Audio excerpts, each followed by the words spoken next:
Useful tips and step-by-step instructions on how to properly tape a box for shipping to ensure it arrives safely at its destination. Welcome to Pawz Tape Tips. Let's go over how to tape a box for shipping.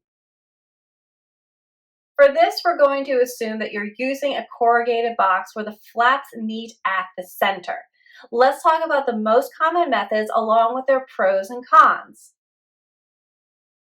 Along the seam is the most common method, but risky.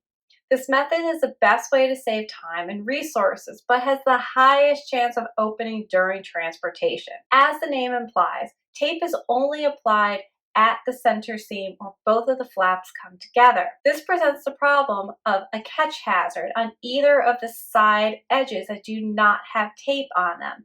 This is where a box could potentially catch on anything during the shipping process or other packages, making it easy to open. H-seal is the most common method for heavy and oversized boxes and is my absolute favorite method to use. This has tape along the center where the flaps meet and along each edge. It looks like an H when properly done. This creates a strong hole along the center and edges and eliminates the catch hazard.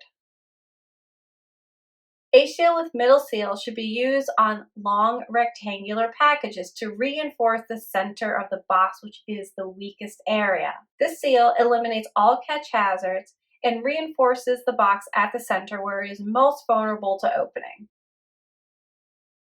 Cross seal is more used with moving boxes, but is a blend of the other methods. Tape along the center where the flaps meet and then tape across the middle. This again leaves the edges exposed as a catch hazard and isn't ideal for packages going through the mailing system. Keep your packages from being damaged during shipping comes down to choosing the right package, packing tape, and method of taping. This starts with not underestimating the forces a package will endure. So continue reading for more tape tips. Thanks for watching and subscribe for more tape tips.